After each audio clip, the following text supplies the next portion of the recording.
உங்கள் பெட்ரூம்குள்ளேயும் உங்கள் வீட்டுக்குள்ளே உங்கள் ஹால்லேயும் உலகத்தில் நடக்கக்கூடிய அனைத்து நிகழ்வுகளும் 24 மணி நேரம் உங்களுக்கு வந்து சேர்ந்து கொண்டே இருக்கின்றன. அதனால் நீங்கள் வந்து யூஆர் கன்ஃபைன்டு. வீட்டை விட்டு வெளியே ஒரு காலகட்டத்தில் வந்து எவ்ரிபடி வந்து என்ன ஆச்சுன்னா எல்லாருமே வந்து அவங்கவுங்க உலகத்தில் இருக்காங்க. அந்த அவங்கவுங்க உலகத்தில் இருக்கிறதுக்கு முக்கியமான காரணம் வந்து ஒன்று வந்து தொலைக்காட்சி, இன்னொன்று வந்து சோஷியல் மீடியா, இன்னொன்று வந்து electronic equipments like iPad, mobile phone, computer screen, gadgets. ஒரு சில நம்மளுக்கு விருப்பம் உள்ள அந்த ஏரியாஸ்குள்ளே நம்மளை வந்து கட்டமைத்து அப்படியே நம்ம வந்து ஒருங்கிணைத்து கொண்டோம் இந்த தொலைக்காட்சியோட. புரியுதுங்களா? It's become a part of life. எனக்கு எது இருந்தாலும் சாப்பாடு இல்லைனா கூட பரவாயில்ல, என் டெலிவிஷன் ஓடணும். எப்படி இந்த தொலைக்காட்சி வந்து விலகி இருக்க முடியாது. மனிதனின் வாழ்க்கையின் ஒரு மிகப்பெரிய அங்கமாக மாறிவிட்டது. அதே சமயத்தில் இது ஏற்படுத்தக்கூடிய மனத்தாக்கங்கள்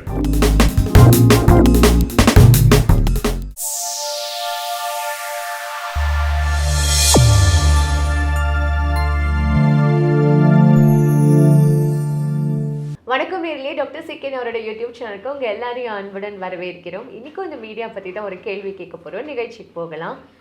சார், இப்போது என்ன தெரியுமா சார், இப்போ எந்த மாதிரியான காலகட்டத்துக்கு நம்ம வந்திருக்கோம் அப்படின்னா, முன்னாடிலாம் வந்து காம்பவுண்டு மாதிரி வீடெல்லாம் இருக்கும்போது எல்லாரும் வாசலில் வந்து நிற்பாங்க, வெளியில் வந்து பேசுவாங்க, அக்கம் பக்கத்துக்கிட்ட வந்து பழகுவாங்க. தண்ணி அடிக்கிறது இந்த செஞ்சு இந்த பம்பில் தண்ணி அடிக்கிறதுலாம் ரொம்ப ஒரு காமனான ஒரு ஃபேக்டராக இருந்தது இல்லை சார். ஆனால் இப்போது 4 செவத்துக்குள்ளே நான் இருக்கேன், என்னை யாரும் டிஸ்டர்ப் பண்ணாதீங்க, உங்களை நான் டிஸ்டர்ப் பண்ண மாட்டேன், எனக்குன்னு ஒரு தனி லைஃபு, இந்த ஒரு டிவி, ஒரு இன்டர்நெட் அப்புறம் வந்து எலக்ட்ரானிக் கேட்ஜெட்ஸ் இருந்தால் போதும் அப்படின்றதுனால இந்த சோஷியல் லிவிங்லாம் வந்து ரொம்ப கம்மியாயிடுச்சு இல்லை சார். இவங்க இதுதான் இப்போ இருக்கிற ஜென்ரேஷன், இதுதான் ஒரு வாழ்க்கை நினச்சி வாழ்ந்துட்டு இருக்காங்களா சார்? இது வந்து சாதாரணமாக நடக்கிறது தானம்மா. அது எந்த அளவுக்கு சார், இது நீங்கள் சாதாரணமாக நடக்குதுன்னு சொல்கிறீங்கல்ல, அப்போது நான் ஒரு ஃபீல் பண்ணுறேன் சார், அவங்க லோன்லினஸ்ஸு, டிப்ரெஷன்லாம் அப்போ எவ்வளோ அவங்க வந்து அதில் போயிடுவாங்கல்ல சார். 4 பேர்கிட்ட நம்ம மனசை விட்டு பேசினாதான் நம்மளால் வந்து ரிலாக்ஸ்டாக ஃபீல் பண்ண முடியும். மனசில் இருக்கிறது நமக்கு வந்து வெளில பேச முடியும், ஒப்பீனியன் கேட்டுக்க முடியும். நம்ம ஏதாவது ஒரு தப்பான ஒரு டெசிஷன் எடுத்தால் அட்லீஸ்ட் நம்மளால் வந்து அதை கேட்டு சரி பண்ணிக்க முடியும். ஆனால் இப்போ இருக்கிற அந்த காலகட்டத்தில் அதெல்லாம் ரொம்ப கம்மியானதுனால ஈஸியாக வந்து தப்பான ஒரு டெசிஷன் எடுக்கிறதுல சின்ன sir 7th standard 8th standard பசங்களுக்குலாம் சூசைட்னா என்ன சார் தெரியும்? அவங்களே எப்படி சார் பண்ணுறாங்க? மேகி கொடுக்கல எங்கள் அம்மா, இல்லை நாங்களே நியூஸ் எடுத்திருக்கோம் சார், மேகி எங்கள் அம்மா நைட்டுக்கு டின்னர் கொடுக்கலன்னு ஒரு பையன் சூசைட் பண்ணிக்கிறான், வீட்டை விட்டு ஓடி போகிறான். அப்படின்றதெல்லாம் எந்த மாதிரியான ஒரு இம்பேக்ட் வந்து ஒன்றும் பண்ண முடியாதுமா. இப்போ வந்து நியூக்ளியர் ஃபேமிலி ஆயிடுச்சு ஒன்று. 2வது, இந்த தொலைக்காட்சி, இந்த டெலிவிஷன் என்பது வந்து ஒரு மிகப்பெரிய அங்கம் வகிக்குது. ஏன் அப்படின்னு கேட்டிங்கன்னா, உங்கள் பெட்ரூம்குள்ளேயும் உங்கள் வீட்டுக்குள்ளே உங்கள் ஹால்லேயும் உலகத்தில் நடக்கக்கூடிய அனைத்து நிகழ்வுகளும் 24 மணி நேரம் உங்களுக்கு வந்து சேர்ந்து கொண்டே இருக்கின்றன.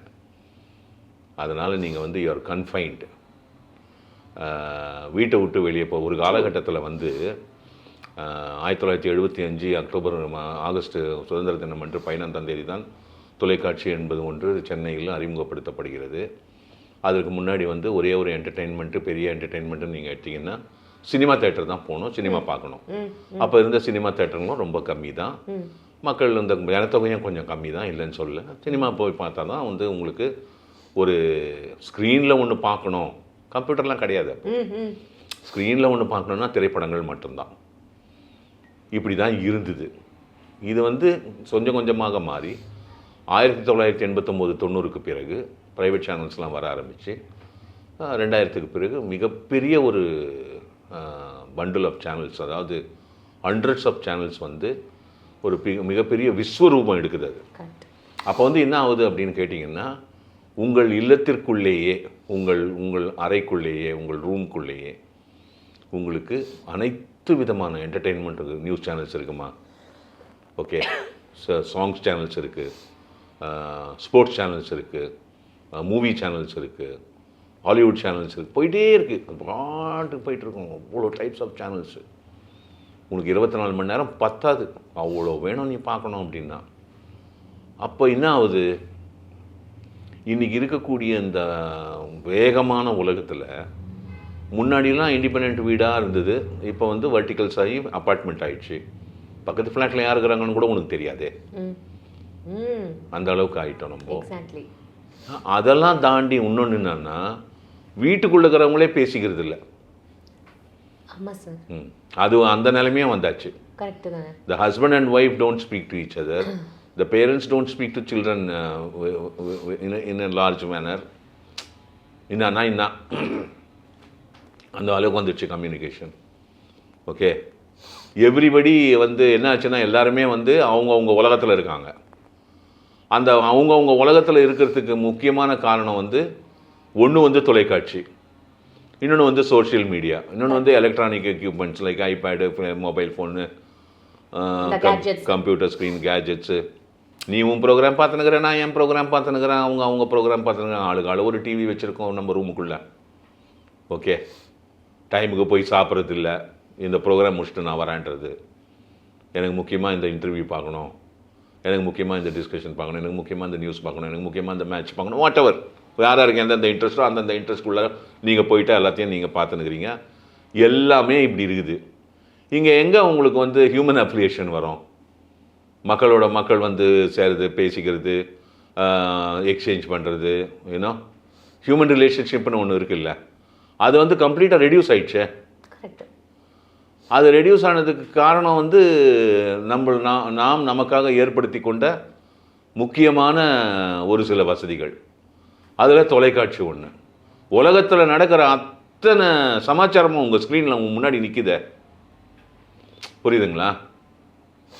ஒரு ஒரு ஒரு பிளேன் ஆக்சிடென்ட் ஆச்சுன்னா அடுத்த ஃபியூ மினிட்ஸில் வந்துடுது. அங்கே ஒரு பூகம்பம் ஏற்படுத்துனா அடுத்த ஃபியூ செகண்ட்ஸில் வந்துடுது.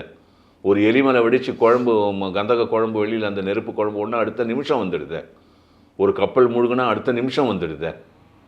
புரியுதுங்களா?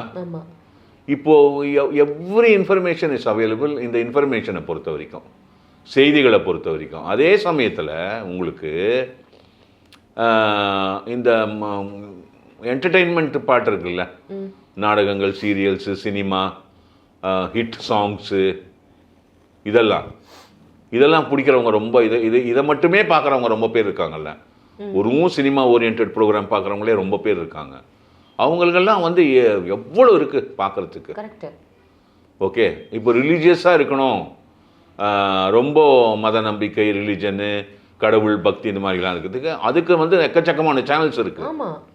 அதோட ஒன்றி அவங்க இருக்காங்க. ஸோ நம்ம வந்து நம்மளுக்கு தெரியாமையே ஒவ்வொருவரும் ஒரு சில நம்மளுக்கு விருப்பம் உள்ள அந்த ஏரியாஸ்குள்ளே நம்மளை வந்து கட்டமைத்து அப்படியே நம்ம வந்து ஒருங்கிணைத்து கொண்டோம் இந்த தொலைக்காட்சியோட. புரியுதுங்களா? It's become a part of life. எனக்கு எது இருந்தாலும் சாப்பாடு இல்லைனா கூட பரவாயில்ல, என் டெலிவிஷன் ஓடணும். புரியுதுங்களா? அது இல்லைன்னா நான் புழுவாக துடிச்சிருவேன். அந்த ரேஞ்சுக்கு நான் வந்துட்டேன். இது வந்து உங்களுக்கு ஹியூமன் அஃபிலியேஷனை குறைச்சதுனால உங்களுக்கு என்ன ஆயிடுச்சு அப்படின்னா, உனக்கென்று ஒரு கூடு அமைத்து கொண்டு அதற்குள்ளேயே சுழன்று நீ வாழ ஆரம்பித்து விடுகிறாய். அப்போ வந்து கண்டிப்பாக அவங்க மனநிலை பாதிக்கும். புரியுதுங்களா? அது கரெக்டு தான் சார். அது தெரியல, இது எப்படி வந்து இனிமேல் ரொம்ப கஷ்டம் இல்லை சார். ஏன்னா நம்ம ரொம்ப தூரம் தள்ளி வந்துட்டோம் அப்படின்ற மாதிரி தான் சார். இதெல்லாம் வந்து நீ வந்து இதை விளக்கெல்லாம் முடியாது. இதெல்லாம் வந்து நீ இதுக்கெல்லாம் சொல்யூஷன்லாம் கிடையாது. கரெக்டு. இன்னும் நாட்கள் போக போக போக போக இன்னும் என்னெல்லாம் ஆகும்ன்றது தெரியாது. ஆனால் ஒன்று மட்டும் உறுதி, தொலைக்காட்சி என்ற இந்த ஒரு அங்கம், வாழ்க்கையின் ஒரு அங்கம், இதை வந்து ரீப்ளேஸ்மெண்ட்டே பண்ண முடியாது. இது எப்போவுமே இருக்கும். இதை வந்து எலிமினேட்டே பண்ண முடியாது. இது வந்து ஆர்டர் ஆஃப் த டே. மனித வாழ்க்கையோடு முற்றிலுமாக ஒன்றி இருக்கக்கூடிய ஒரு கருவி என்றால் அது ஒவ்வொரு இல்லத்திற்குள் இருக்கும் அந்த தொலைக்காட்சி தான், அந்த தொலைக்காட்சி பெட்டகம் தான். அந்த தொலைக்காட்சி பெட்டகம் இல்லாமல் ஒரு மனிதன் தன் வாழ்க்கையை சிந்தித்து கூட பார்க்க முடியாத அளவுக்கு அதோடு நம்ம வந்து இந்த கிட்டத்தட்ட ஒரு 70 வருஷத்தில் ட்ராவல் பண்ணியிருக்கோம். உலகத்திலேயே ஒரு தொழில்நுட்பம் மனிதனை குறுகிய காலகட்டத்தில் ஆக்கிரமித்தது என்றால் அது தொலைக்காட்சி தான். நீ ஒன்றுமே இல்லையே, நீ சினிமா தேட்டரே போவானாமே, எல்லா சினிமாவும் நீ உன் கண் எதிர்க்க உன் ரூம்லேயே கொடுத்துட்றானே. ஓகேயா? நீ ப்ரொஜெக்டர் வச்சுருந்தானே வச்சுக்கோ, அதுவும் ரொம்ப சீப்பாக வந்துடுச்சு. 120 இன்ச்சு ஸ்க்ரீனை போட்டு டாடா ஸ்கை அதில் கனெக்ட் பண்ணிட்டீங்கன்னா உன்னுடைய சேனல் ப்ரொவைடரை நீ ஸ்க்ரீனில் போட்டு பார்த்துக்கலாம். நீ உன்னுடைய ஆடியோ செட்டப்பில் ஆடியோ வந்துடும். இப்போ என்ன கேட்டிங்கன்னா நான் ஸ்போர்ட்ஸ்லாம் அப்படி தான் நான் பார்க்குறேன், பெரிய ஸ்க்ரீனில் பார்ப்பேன். இன்னும் ப்ரொஜெக்டருக்கு வந்து டார்க்காக ரூம் இருக்கணும். இப்போ அதுவும் போயிடுச்சு தெரியும்ல, ஓஎல்இடி வந்துடுச்சு. இன்றைக்கி இந்தியாவில் 108 இன்ச்சு ஸ்க்ரீன் வரைக்கும் இருக்குது. போதுமா? அதிகபட்சமாக அது வந்து 120 இன்ச்சு ஸ்க்ரீன். அது லைட் போட்டாலும் தெரியும், டிவி மாதிரி. புரியுது. எப்படி இந்த தொலைக்காட்சி வந்து விலகி நிற்க முடியாது, விலகி இருக்க முடியாது. மனிதனின் வாழ்க்கையின் ஒரு மிகப்பெரிய அங்கமாக மாறிவிட்டது. அதே சமயத்தில் இது ஏற்படுத்தக்கூடிய மனத்தாக்கங்கள் மிக அதிகமாகவே காணப்படுகிறது. சைக்காலஜிஸ்ட் நான் அப்படி தான் பார்க்குறாங்க. ஓகேயா? என்னுடைய முக்கியமான ப்ரோக்ராம் பார்க்கும்போது என்னை வந்து டிஸ்டர்ப் பண்ணினா எனக்கு பயங்கர கோவம் வரும். புரியுதா? வயசு வித்தியாசம் இல்லாமல் கத்திடுவேன். அது ஒவ்வொருத்தருக்கும் ஒரு மனப்பான்மை இருக்கும்ல சார். அதனால் வந்து உங்களுக்கு வந்து மனநிலை தாக்கம் என்பது மிக அதிகமாகவே காணப்படுகிறது. இதை வந்து நீ ஒன்றுமே பண்ண முடியாது. தொலைக்காட்சி இல்லாத ஒரு வாழ்க்கையை உன்னால் நினைத்து பார்க்க முடியுமா? நீ சொல்லு. நீ டெலிவிஷன் இல்லாமல் இருப்பியா? இல்லை, கஷ்டம். டெலிவிஷன் இல்லாமல் ஒரு குழந்தை இருக்குமா? டெலிவிஷன் இல்லாமல் ஒரு முதியவர்கள் இருப்பாங்களா? இல்லை. இப்போ ரிட்டையர் ஆனவங்களுக்கெல்லாம் 65 வயசுக்கு அப்புறமா அவங்களுடைய கம்பேனியனே தொலைக்காட்சி தான், டெலிவிஷன் தான். புரியுதுங்களா? நான் யாரையும் தொந்தரவு பண்ணுறது இல்லைங்க. நான் பாட்டு என் டெலிவிஷனில் என் ப்ரோக்ராம் பார்த்துட்டு கிருஷ்ணாராமா கோவிந்தான்னு என் வாழ்க்கையை நடத்திட்டு இருக்கேன் தானே சொல்கிறாங்க எல்லாருமே. எது கேட்டாலும் என்னங்க பண்ணுறீங்கன்னா என்னங்க பண்ணுவேன், எல்லாம் வீட்டில் எல்லாம் பையன் மாட்டு பொண்ணுலாம் வேலைக்கு போயிடுவாங்க. நான் பாட்டு எல்லாத்தையும் பண்ணி வச்சுட்டு நான் பாட்டு என்னுடைய ப்ரோக்ராம்ஸ் நான் பார்ப்பேன். அதனால் தொலைக்காட்சி என்பது மிகப்பெரிய ஒரு மனித வாழ்க்கையில் பிரிக்க முடியாத ஒரு அங்கம். அது ஏற்படுத்தக்கூடிய மனத்தாக்கங்கள் அதிகமாகவே காணப்படுகிறது. வணக்கம். ரொம்ப நன்றி சார். உண்மையாகவே இப்போ இருக்கிற காலகட்டத்துக்கு தேவையான ஒரு டிஸ்கஷன் தான் இதுன்னு நினைக்கிறேன். எல்லாருக்கும் ஏதாவது ஒரு புரிதல் கண்டிப்பாக ஏற்பட்டிருக்கும் இல்லையா? மீண்டும் அடுத்த சுவாரஸ்யமான எபிசோடில் உங்களை வந்து மீட் பண்ணுறேன். அதுவரை உங்களிடமிருந்து விடைபெறுவது உங்கள் அமிர்தா.